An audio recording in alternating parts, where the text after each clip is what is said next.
चलिए स्टूडेंट, चलो इस क्वेश्चन में क्या दिया हुआ है कि two dish of the same thickness but different radius are made of the two different material and such that their mass are same.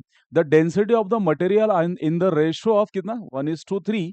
The moment of inertia of this dish about the respective axis passing through the centre perpendicular to plane. Okay, यहाँ पे दो dish दिया है, दोनों dish का क्या है, मास same है बस रेडियस डिफरेंट है और डेंसिटी डिफरेंट है.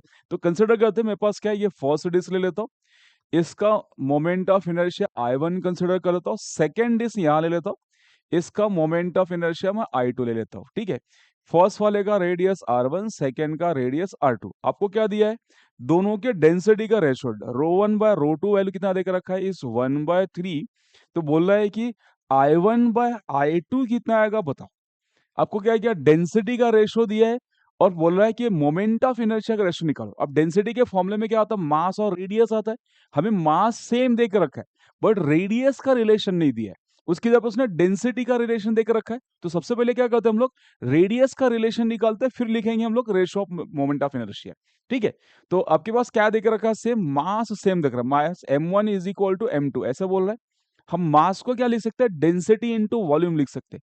तो density into volume 1 is equal to density into volume 2. जिसको नहीं पता रहेगा डेंसिटी का फॉर्मूला कितना होता है, मास अपॉन वॉल्यूम.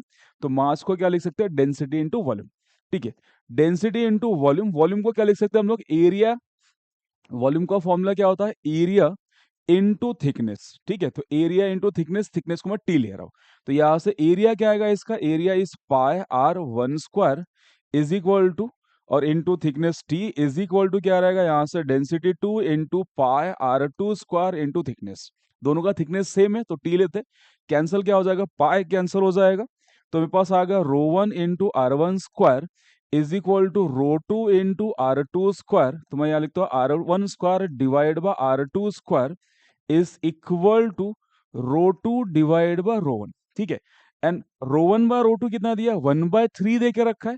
तो ρ2/ρ1 कितना आएगा आपके पास, 3/1. तो मेरे पास यहां से आ गया क्या कि R1 बाय, क्या ले सकते हैं हम यहां से, it is the R1² divide by R2² is 3/1. चलो क्या मिल गया मेरे पास, रिलेशन किसका आ गया, रेडियस का रिलेशन आ गया.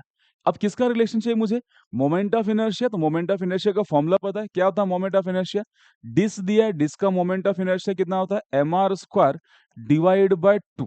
ठीक है, क्या लिख सकते हैं इसको हम लोग यहां से, it is mr² divide by 2. Mass same है तो मैं ऐसा लिख सकता हूं, moment of inertia is directly proportional to radius square. तो यहां से I1 divide by I2 is equal to कितना आएगा, R1² डिवाइड बाय R2².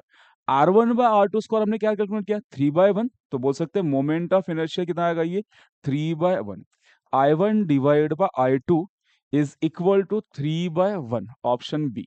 ठीक है, क्वेश्चन में डेंसिटी का रिलेशन दिया था, हमें चाहिए क्या था, रेडियस का रिलेशन. तो अब डेंसिटी से रेडियस का रिलेशन निकालने के लिए मास का रिलेशन दिया हुआ है. बोला मास इक्वल इक्वल है, जब भी मास का रिलेशन दिया रहे तो मास को हमेशा क्या लिखो, density into volume. Volume substitute करो दोनों साइड, सब्स्टिट्यूट करके डेंसिटी से हम क्या निकालेंगे, रेडियस का रिलेशन. देन आप मोमेंट ऑफ इनर्शिया में सब्स्टिट्यूट कर लो. चलो समझ में आया, थैंक यू.